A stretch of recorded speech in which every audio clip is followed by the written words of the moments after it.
In the day's other news, COVID-19 deaths in the U.S. top 165,000 tonight as states weigh how to handle the upcoming school year.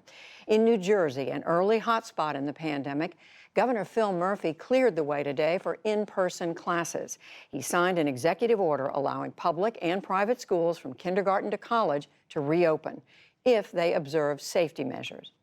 We have held ongoing discussions with the leaders throughout our higher education system, and we believe they are ready for this step. Come the beginning of the school year in September, plans are in place to ensure the safety of all students and staff. The U.S. budget deficit has hit a record of more than $2.8 trillion 10 months into the fiscal year. The Treasury Department said that is largely due to federal stimulus aid to help keep the economy afloat during the pandemic. It predicts that by fiscal year end, the 2020 deficit will more than double any on record. Meanwhile, numbers out of Britain today reveal a pandemic-induced recession that is worsening. Government statistics show its economy shrank by a fifth in the second quarter. That is the worst contraction in 65 years of record-keeping.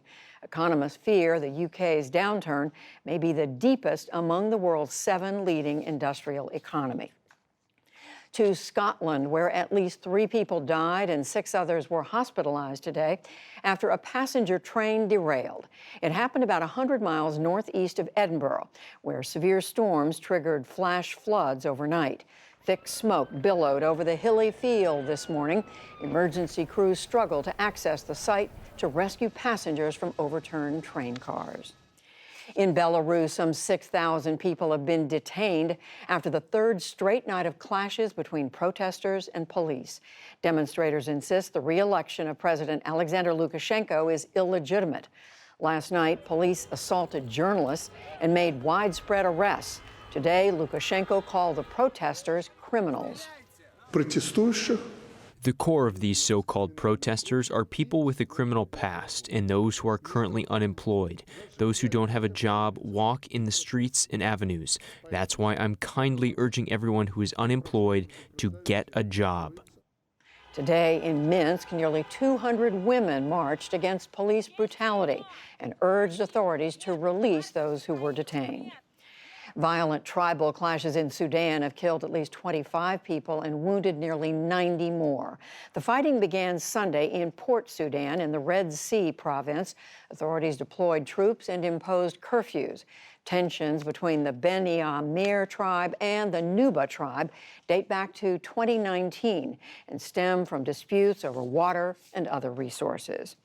Back in this country, an FBI investigation is underway after an Air Force helicopter was shot at from the ground as it flew over Virginia.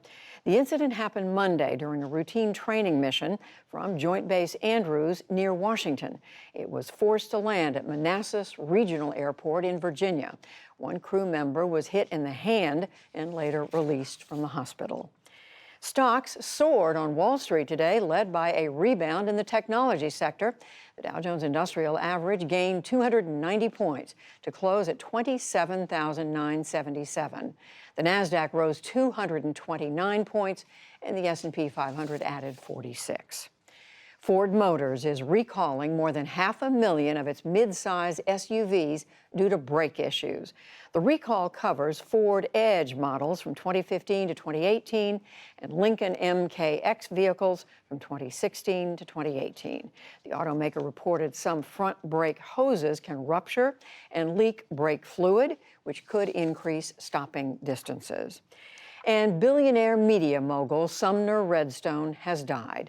From his family's drive-in movie chain, he built an empire that included CBS, Viacom, and Paramount Pictures, and helped to shape the modern-day entertainment industry.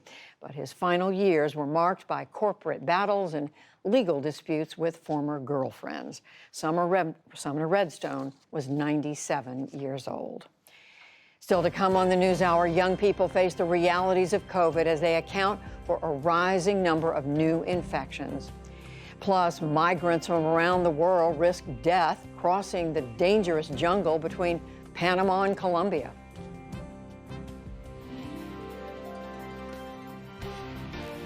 This is the PBS NewsHour. from WETA Studios in Washington and in the West from the Walter Cronkite School of Journalism at Arizona State University.